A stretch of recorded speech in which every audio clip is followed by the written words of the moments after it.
Hi అండి, నమస్తే. Welcome to Lakshmi's cooking. ఈరోజు నేను చల్లగా ఉండే క్లైమేట్లో వేడి వేడిగా తినడానికి ఇంట్లోనే చాలా ఈజీగా ఇంట్లో ఉండే వాటితోనే బోండాలు వేసి చూపిస్తానండి. చాలా బాగుంటాయి. మరి ఈ బోండాలు ఎలా వేసుకోవాలో ఇప్పుడు చూద్దాం. మనందరి ఇంట్లోని ఇడ్లీ పిండి ఉంటుంది కదండి. అలాంటప్పుడు ఇడ్లీ పిండితో బోండాలు వేసుకుందాం. ఇప్పుడు కావాల్సింది ఇడ్లీ పిండి తీసుకోవాలండి. రవ్వతో చేసుకున్న ఇడ్లీ పిండి. దాంట్లోకి రుచికి సరిపడేంత ఉప్పుని వేసుకోవాలి. అలాగే ఒక 2-3 ఉల్లిపాయలని ఇలా చిన్న ముక్కలుగా కట్ చేసి వేసుకోవాలి. ఇందులోనే ఒక 3 పచ్చిమిరపకాయలని సన్నగా కట్ చేసి వేసుకోవాలి. అలాగే కొద్దిగా కొత్తిమీరను కూడా ఇందులో వేసుకోవాలి. మనకి ఇష్టం ఉంటే ఏదైనా ఆకుకూరని వేసుకోవచ్చండి. తోటకూర కానీ పాలకూర కానీ ఏదైనా ఆకుకూర వేసుకోవచ్చు.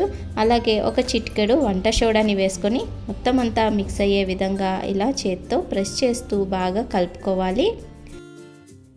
పిండిని మొత్తం ఇలా కలుపుకున్నాక మనం కన్సిస్టెన్సీ చెక్ చేసుకోవాలండి. బోండాలు వేయడానికి వస్తుందా లేదా అనుకొని ఇలా చెక్ చేసుకోవాలి.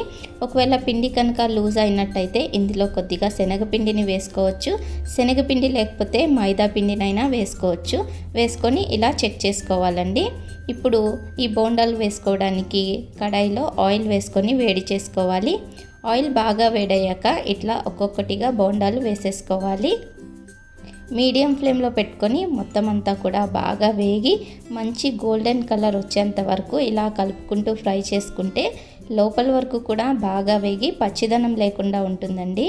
చూడండి ఎంత కలర్ఫుల్గా ఉందో. టేస్టీగా బోండాలు తయారైపోతాయండి. మనందరి ఇంట్లోని ఇడ్లీ పిండి అనేది రెడీగా ఉంటుంది కదా. అలాంటప్పుడు ఇలా బోండాలు వేసి చూడండి, చాలా బాగుంటాయి. చట్నీ కూడా అవసరం లేకుండా పిల్లలు క్రిస్పీగా బాగున్నాయి అనుకుంటూ తినేస్తారండి. ఇది స్నాక్ కిందే కాదండి, బ్రేక్ఫాస్ట్ కింద కూడా తయారు చేసుకోవచ్చు. అంత టేస్టీగా ఉంటాయి. ఎక్కువ టైం కూడా ఏం పట్టదు.